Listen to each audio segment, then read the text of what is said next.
중국의 접경 지역인 중국 지린성 정부 기관지 지린일보가 지난 6일 핵공격 시 대비 요령을 대대적으로 보도했다는데 그게 핵공격이라는 게 이제 그 북한에서 무슨 핵 문제가 발생할 경우에 그걸 어떻게 해야 되느냐 이런 걸 보도했다는 거죠?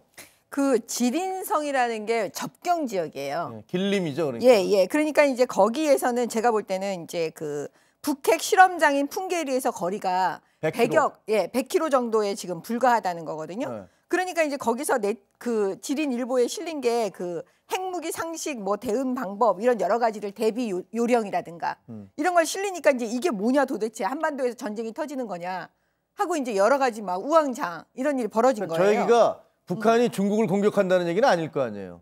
아니 그러니까 이제 그런 얘기가 나오니까 네. 이쪽에서 이제 수습을 해야 되니까 한쪽에서 뭐라고 얘기하냐면 야 전쟁이 나도 네. 1차적으로 북한이 타격하는 건 한국이라는 거죠. 그러니까 너네는 걱정하지 마라. 그걸 그런 황구시보가 취지로 얘기했다는 거죠. 예. 그러니까 이제 이쪽에서 이제 난리가 났으니까요. 이제 그렇게 얘기를 해주는 거고. 그다음에 그 지금 제가 그러니까 말하는 건 이런 모든 상황이 있잖아요.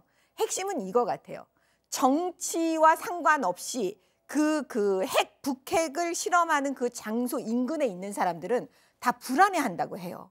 실질적으로 뭐냐면 예를 들어서 그 북핵 실험을 자주 하니까 백두산에서 화산이 터지는 것이 아니냐 그런 염려들. 그다음에 핵 오염이 우리한테 와서 우리가 뭔가 이게 크게 피해를 보는 것이 아니냐 이런 아마 우왕좌왕 이런 하는 그 민심이 아마 그 신문에 다 표방된 것 같아요. 제가 볼 때는. 그렇습니다. 하얼빈에서 그 북한이 9월달에 육체 핵실험을 했을 때 하얼빈에서 실제로 중국 주민들이 그 북한을 규탄하고 핵실험에 대해서 중국 정부가 대책을 세워달라는 시위를 실제로 했습니다. 그래서 당시 중국 당국이 별다른 제지를 하지 않았어요. 그 정도로 지금 그 여론이 나빠져 있고 지금 중국의 국가 핵 안전국이라 그래서 그 핵 문제를 점검하는 기관이 있는데 이 기관이 그 동북 삼성의 29곳에다가 관측 지점을 만들어 놓고 매번 지금 방사능 낙진 유출 여부를 지금 조사를 하고 있습니다. 그 정도로 지금 현지의 그 여론이 나쁘고 거기에 대해서 당국도 어느 정도는 주민들을 안심시켜야 될 정치적 필요가 생기다 보니까 저런 그 중국 결국 당 기관지들이 저런 식의 지금 보도가 나오고 있는 거죠. 근데 황구시보는 전쟁이 나면 한국이 북한의 첫 공격 대상이니까 뭐 우리는 걱정할 필요 없다.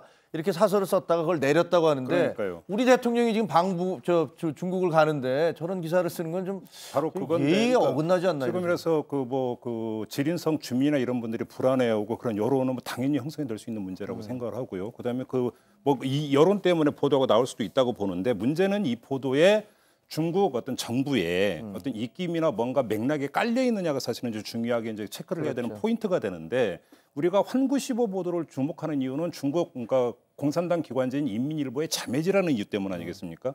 저희가 볼 때는 국내에서 너무 과대평가되어 있는 매체 같긴 한데 근데 중요한 것은 그거를 인용해서 사설을 실었다가 삭제를 했다는 점이 중요한 거죠. 삭제를 했다는 오히려 삭제에 사실은 중국 중앙정부의 입김이 들어가 있다. 이렇게 추정을 하는 게 더 상식적이라고 봐야 되기 때문에 중국 정부의 공식 입장은 아니다. 이런 그렇죠. 얘기죠. 이렇게 본다면 제가 볼 때는 밑에서 일정하게 호들갑을 떨었던 그런 보도로 봐야 되지 않을까 싶은 생각이 좀 들어요. 그렇군요.